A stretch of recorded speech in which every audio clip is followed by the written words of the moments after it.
Welcome to FreeMMOStation. My name is Skylight, and today we're going to play a new browser-based MMORPG called Dragonbone Dynasty. FreeMMOStation.com. Alright guys, jumping into the game. Well, this is an R2 Games title. Reality Squared Games, that is. This is going to be a browser game, so I am playing it in the browser. And the FPS that you are watching is going to be limited at 30 FPS.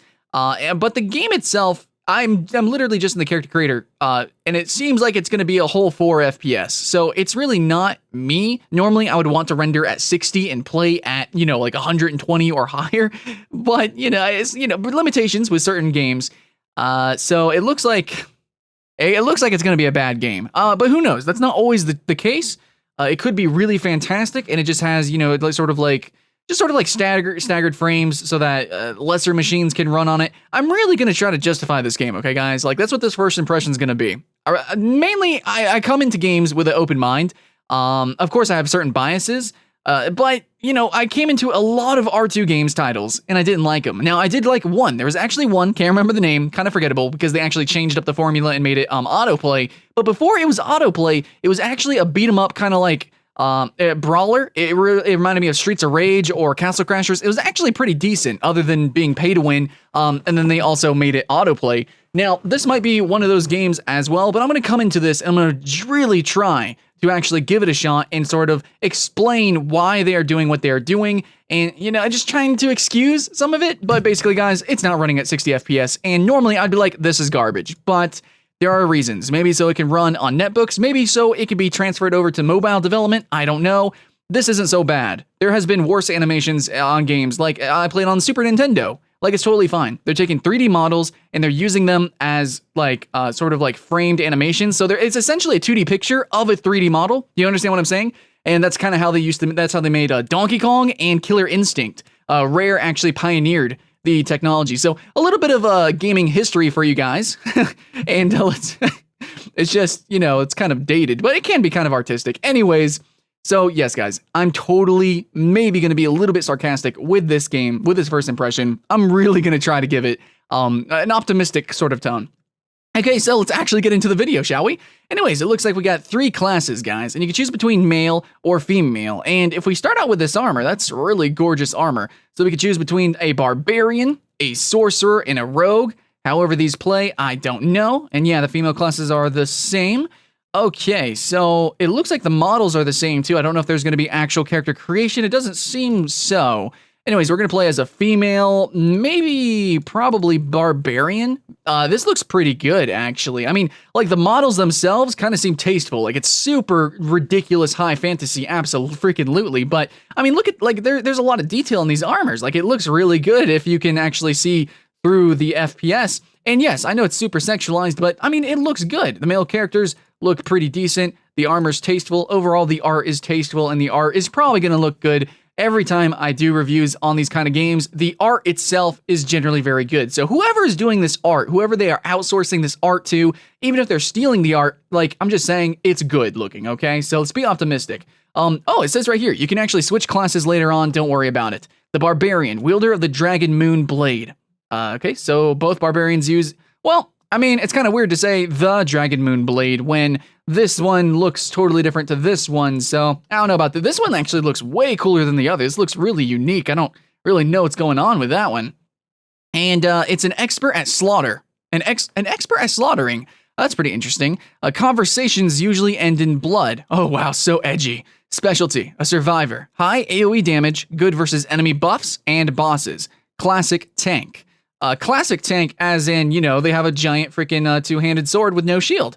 Classic tank, maybe, I don't know. Okay, we got the sorcerer here. If you haven't studied the arts of Kung Fu, you better carry a big stick. What? Okay, anyways, no stick comes bigger than the sorcerer's staff. I understand. So if you're not good at martial arts, then, learn magic, I guess. Specialty, powerful AoE. So Barbarian does AoE as well. Sorcerer does AoE, but he or she is probably the king of AoE damage. And also at a range, I don't know if that really matters in this game, deal true damage versus high defense enemies. That's so weird. good against versus enemy buffs and bosses, but the sorcerer, good against, since it does true damage, high defense enemies, which are bosses. I'm wondering, these two are very similar, it seems. Actually, the barbarian, it says versus group is 4, but it specifically says high AoE damage as a 3. Oh, I guess compared to the rogue, I don't know, man. These two are somewhat similar, other than maybe this does true damage, I guess, and this doesn't do true damage, so really more of a tank survival kind of thing. I understand that. But just from reading it, and yes, guys, I'm going to drag out this first impression. And so we have the rogue here, which, oh my, this looks really good. I really like this model. It's very sexy. And I'm talking about the weapons as well. It's super ridiculous and crazy, and I'm fine with that. I'm totally fine with that. I actually do like down-to-earth things. But just when it's so ridiculous like this, it catches your eye. You can't help it. Wonder what's on the back there. Is that like another blade? Anyways, so this is going to be single target. Masters of the Dark Arts. Their warfare is equal parts brutal and beautiful. Deal high concentrations of damage and reach distant foes. Wait, so we have 2 ranged, but this is AoE. This is single target. Wait, is she going to throw her dagger? Are they throwing daggers? I guess they kind of resemble curved throwing daggers. Is that only a fantasy thing? I don't know. We're probably going to randomize the name. Anyways, I think she's pretty beautiful, but the sorceress is I don't know. What do you guys think? Sorcerer? All right, let's do sorcerer so we can just spam down units. I don't know. Rogue, I want to see how these go ranged, so let's do that. Heroic Zhao. No, I'll do Skylant. Let's go. If my name's taken, then I'll be pretty salty, man. Let's go. Let's have some fun. 6 minutes and 30 seconds in, we're finally getting into the game. Here we go. Okay, I can see the very usual UI and very usual mechanics. I swear this is a character in a different game. Anyways, Skylant Sis. Is it really wise to come here and laze about? So it looks like it's going to try to do this. Okay, it's auto-playing. It looks like it's going to try to incorporate us into a single-player story element. I don't like when MMOs do this. But it's an MMO, so everyone's is the sister to that character. I don't know, it's weird. Okay, so it's got this weird tactic system, and there is auto-playing. There is an automatic sort of like gameplay element to the game, but it looks like the game really wants you to actually utilize your skills. So I guess I'll press this one. Now, even though the FPS isn't fantastic, it's not great, I can actually see this being completely playable. So it looks like it is throwing daggers. Use throwing daggers, but at the same time, I also am dashing in. Now, I was kind of curious if range would actually come into play. I don't know if it does. I don't know if I can actually hit people in the back or not. It seems like there is a slight tactical element, and guys, we're not even gonna really worry about the story unless there's some, like, I'll speed read it, but if you guys want to read it, you can stop it or just play it yourself. I don't want to spoil anything like that. So the game has some pretty big mounts. Some people get sort of like FPS sick. Like if you just stare at the screen and you see like it's running at 4 FPS, it might actually be 4 FPS. I'm gonna press this button. And you kind of get like a sickness feeling. It just happens, so I don't know. But if you have 2 monitors, or if you just want to play it in like a small window on your screen, that's kind of how this game is probably meant to be digested. Now you can actually flee, skip. You need VIP, so you actually need to pay money in order to skip battles. So, spend money to not play the game, absolutely. Or ×2, which is activated at level 20. So that's really just for the grinding, which the game is going to have. And they have grinding so that it incentivizes you to spend money in the game. So a lot of people think it's free-to-play game. It's totally fair to have these grind alleviation, these boosters, stuff like that, experience increases. No, it's still very lackluster and not a proper way to do free-to-play. The best way to do free-to-play absolutely is cosmetics. Cosmetics only. In fact, you can have a really rich economy because of that. So, because this game already has that, I'm feeling a little bit downtrodden. Now, there's a lot of other games that, do boosters and stuff, but yeah, even World of Warcraft, even AAA games like Battlefield 4. Oh, looks like we have a new character as well. We're going to use her abilities. I do like how the UI is set up.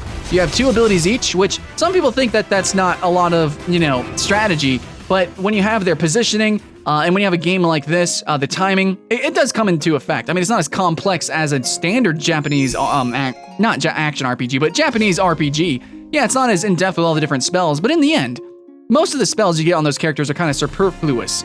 So, back to what I was saying before. Most of this game is just it's just a grind, and a lot of other games do this too. They have grind, and they expect you to spend money or, sit there and suffer through it. They want you to spend money on the game. The problem, though, is that just the playing of this game isn't exactly like fun. It's not exactly, you know, it doesn't have any mechanics. It barely has tactics, and I'm not sure about the strategy. Normally in these kind of games, it's all about different armors, you know, setting up your talent tree, setting up your different parties. But I do believe we are actually going to be acquiring different party members. I don't think that that's really going to be that impactful just based on bias. But then again, I'm going to try to be a little bit more optimistic. So here we go, being optimistic. Hey, Dragon Dynasty! We got a new title. Boom, right there. Probably for testing the game. Okay. So we're just leveling up super fast. That's also one fad with these type of games is you level up really fast. You apparently get a lot of money really fast. You do a lot of damage really quickly. And overall, it's just extremely easy early on. The problem though, I guess with that, is that it takes way too long to actually get into the core of the game. So it looks like we're summoning somebody else. Is this going to be another guy that joins our party?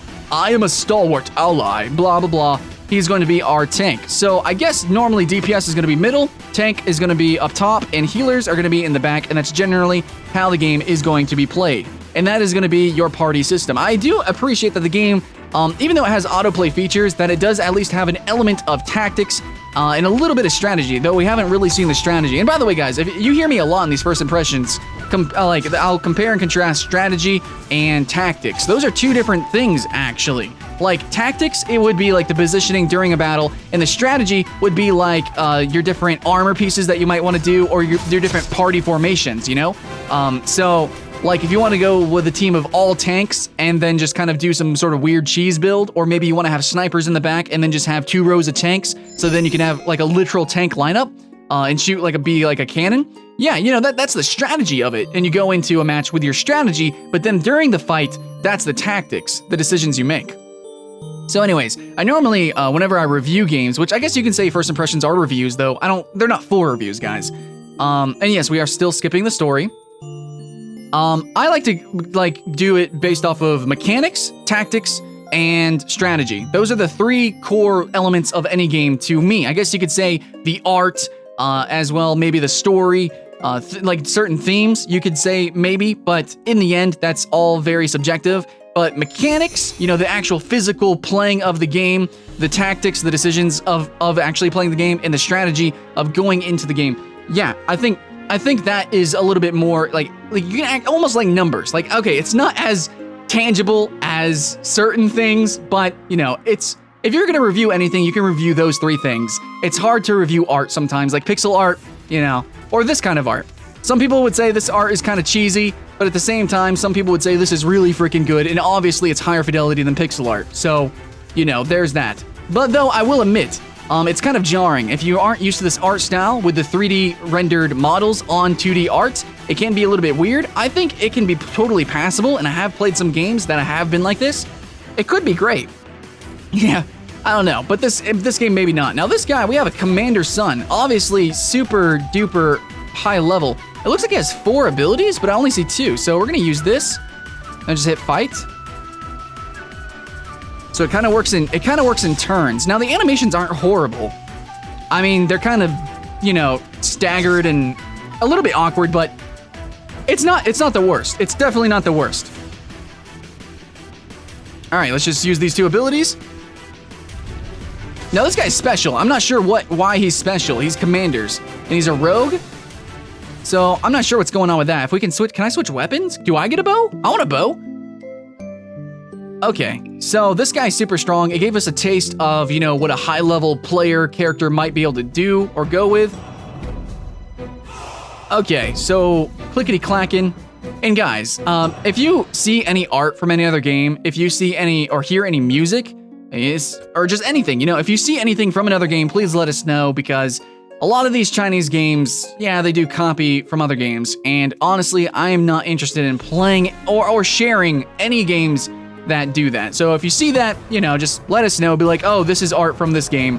Yeah. Okay, so we got some big bad monsters. I like how those monsters look. They looked ridiculous. They looked truly monstrous. I wanna play a game with those kind of emojis. We have emojis in this game. Nice. Actually, a lot of Eastern MMOs that I've played do have emojis, though they're normally like custom emojis for the game, not like literal text emojis. So that makes me feel a little bit weird, but no problem there, actually. Now, the graphics are a little crazy. I have been speed reading the story. I really wish that these MMOs would incorporate their story. Like, if you're gonna do a single-player story, do it like Guild Wars 2, where it's literally an instanced single-player story, and then have the multiplayer story in the multiplayer actual component of the game. Right now, it's not really feeling like an MMO. It's feeling like, I don't know, it's feeling like a single-player RPG, and I just happen to see everyone else running around. It's really immersion-breaking for me, personally.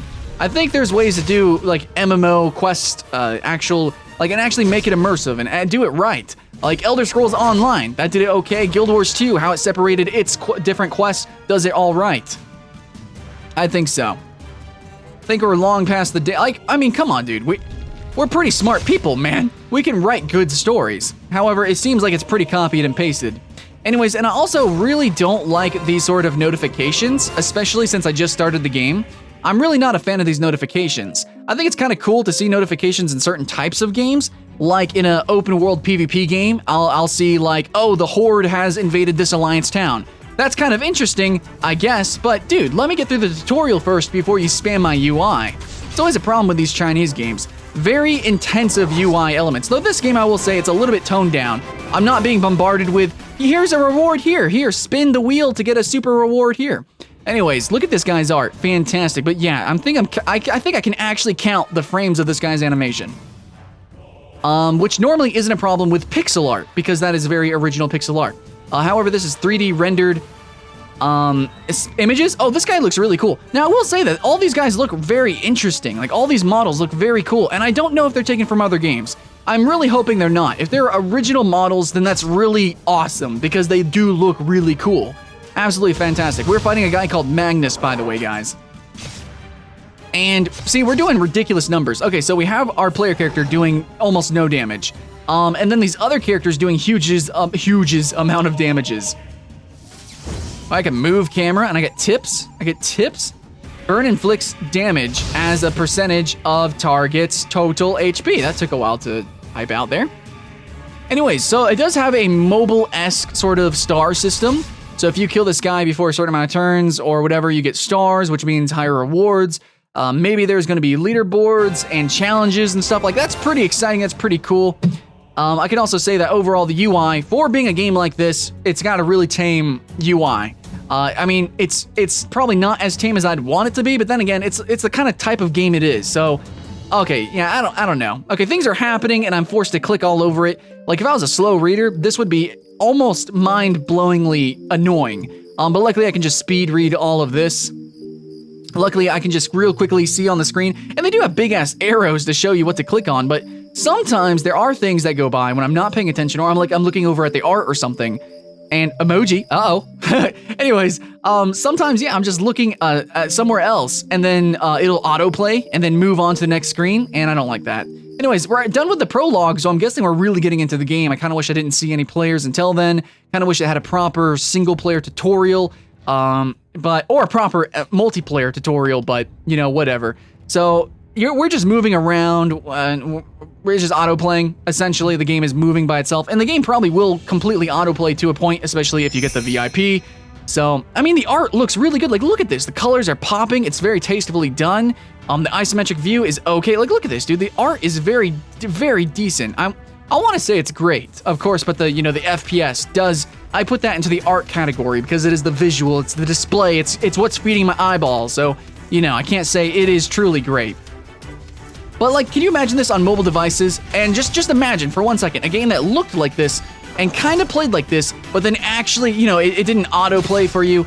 And it actually had maybe potentially a really good story, and it started out with the RPG aspect and then opened up to a multiplayer aspect, kind of like Path of Exile. Path of Exile does that. It opens up almost like a single-player action RPG, and it plays incredibly immersively. Like, the storytelling is great. I loved it. I actually played it as a single-player game, but you can go at it as a co-op game with a full party. This game is probably going to play the same. I don't think it's going to have like 100 people versus a boss. I don't think it's going to have guild versus guild combat. It looks like it's essentially a single player game, and very occasionally, maybe for end boss events, you might do asynchronous multiplayer I know I'm trying to be optimistic, so maybe you do form some parties, get some guilds, and actually in real time fight bosses, though I very much doubt it, since autoplay is such a big feature. Then again, it could be similar to Final Fantasy 13, where autoplay is sort of just like the backbone of the game. It's almost like a failsafe, but really, you want to always be trying to do things. It's just like the game will autoplay for you whenever you're busy, you know, making other decisions whenever you're doing something else. So it could be like that, but still, I think many people regard Final Fantasy 13 as a weak link in the Final Fantasy saga, which is, you know, why they're completely switching it off with the new Final Fantasy. Holy shit, guys, I'm literally running out of things to talk about instead of just shitting on this game. Honestly, I really am trying to give this game, a true shot. I really am, and I hope you guys appreciate that. Now, we're in auto combat, apparently. Like, games like this, and this game in particular as well, could be something that really could get me excited. And I think a lot of ignorant players are going to jump into this and think it looks really cool, and potentially it gets better later on, so maybe I should spend money so I get to the cool stuff faster. But I don't think it does, guys. I don't think it really ever does. It's very rare that games like this do. And just because a game is popular doesn't mean it's good, and just because a game is good doesn't mean it will end up being popular. So maybe the end game is great. Maybe a lot of people play this game, like League of Angels, by the way. Maybe there is a true end game. Maybe there is a particular type of person that wants to play these games because it has a particular type of gameplay element. Maybe it's gambling, you know, the whole gacha system, like in League of Angels and all these other collecting party member games. Maybe people, you know, people like gambling. People like that sort of RNG type of stuff and collecting girls, and you know, that's part of the game. But just for somebody who's like reviewing games, who's doing first impressions on games, I'm not really versed in those kind of games, and I think a lot of people really look down on those kind of games, especially in the West. So please forgive me for my ignorance. But in my opinion, I think it's people who are ignorant of true games. Like, there's a lot of really unique browser-based games out there. Oh, we can't actually click around, bud. Anyways. But there's games like this, which literally, mechanically wise, very similar. I want to say copied and pasted from other games. Now, the art might be wholly original. There might be something really fantastic about this game later on. Maybe there are hundreds versus 100 guild battles, but literally, as a first impression, all of these games start out the same, and I just kind of rant about these games every time I do first impressions, and I honestly try to make it entertaining, at least for you. So, I don't really know what to say, I have to admit. I'm either completely ignorant to this game, or I've played enough of them to know that they're all the same. And I'm at this point where I keep playing them, they keep coming out, and I don't know who's wrong. Am I wrong? Are the people making these games wrong? Are the ignorant players who play this game and spend tons, hundreds, maybe thousands of dollars in these games, are they wrong? I don't know. Maybe it's an awkward mix of all of us, you know, being wrong a little bit together. Maybe there are games in this genre, like I think League of Angels might actually be a good one. I don't know. There might be games in this genre that are truly actually original and good. I don't know. Because in the end, there's so many have popped up so fast that it's kind of hard to wrap your head around what's actually good, what's actually bad. Well, all I know is that, hey, Overwatch is fucking actually amazing, so I'm actually gonna go play that. Thanks for watching, guys. I'm Skylent with FreeMMOStation. I gave this game 23 minutes of my life. I can't say I hated it. I just don't really know what the specialness is, and I wish it was more apparent in my first impressions. That's really all I can say. It could be good later on, but for my first impressions, it just looks the same as the rest. But I will say, you know, if you just look at screenshots, it doesn't look bad. Like, yeah. So, that's it, guys, and I'll see you again next time.